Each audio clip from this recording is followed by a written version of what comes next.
Pierre Péchou, bonjour. Bonjour Oscar, chers auditeurs, bonjour. Bienvenue donc au micro de Vers d'autres cieux, nous sommes heureux de vous y retrouver. Aujourd'hui, vous nous proposez une nouvelle réflexion et cette fois-ci autour d'un texte qui se trouve dans la Bible. Et il s'agit de l'histoire du prophète Élie qui craint pour sa vie à un moment bien particulier. Alors il s'enfuit dans le désert. Pierre Péchou, est-ce que l'on peut revenir rapidement sur le personnage d'Élie? Qui est-il exactement? Élie, c'est un prophète de Dieu, prophète en Israël. Dieu lui a donné la mission de rétablir le culte du vrai Dieu, de faire connaître au peuple qui est vraiment Dieu. La problématique, c'est que le roi en place, Akab, a épousé Jézabel, une Phénicienne. Et on peut dire qu'en l'épousant, il a aussi épousé ses dieux. Et donc le culte de Baal, un dieu phénicien, s'est installé en Israël. La mission d'Élie est de rétablir le culte au vrai Dieu. Il a réussi à le faire, mais ça n'a pas plu à la reine Jézabel qui a menacé Élie de mort. Et le texte que nous allons partager se situe à ce moment-là. Élie, se sentant menacé par la reine Jézabel, craint pour sa vie. Le texte nous dit, il s'en alla pour sauver sa vie. Donc ce texte, on peut le trouver dans le livre des rois, dans la Bible. Oui, tout à fait, au chapitre 19. Le texte nous dit que Jézabel envoie un messager. Ce terme messager sera traduit plus tard par ange, nous le verrons. C'est un messager et un message de mort.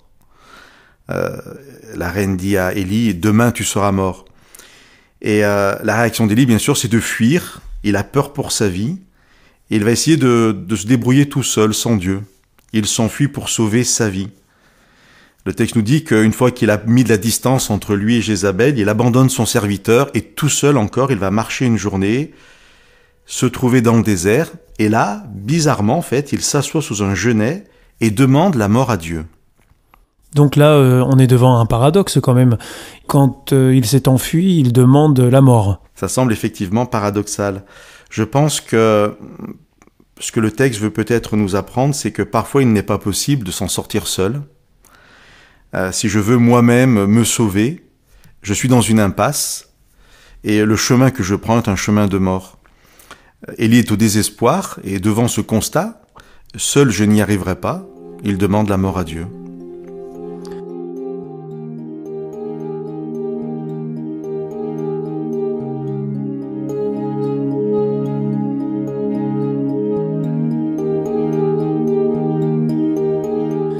Et alors, comment l'histoire évolue?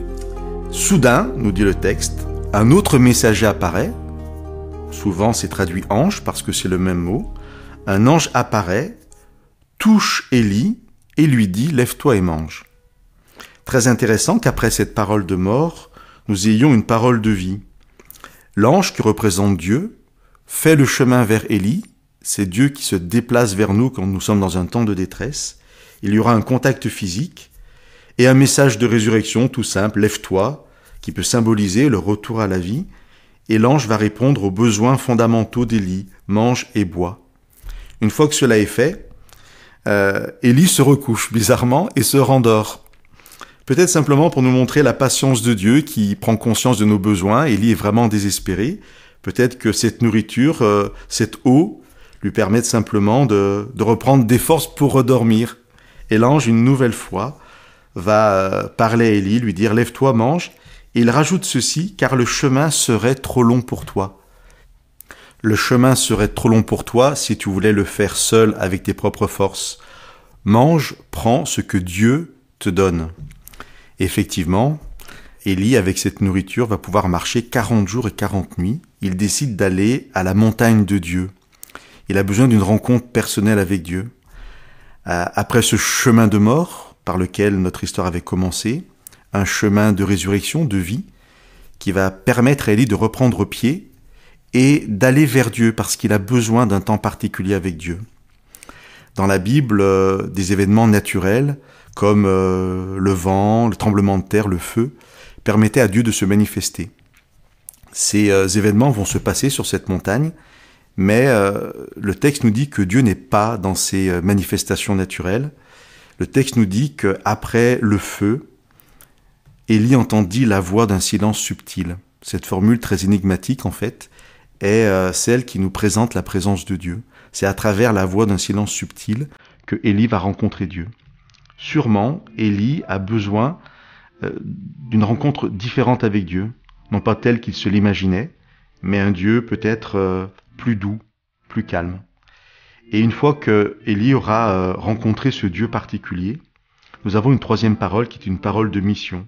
L'ange va dire à Élie, va, reprends ton chemin.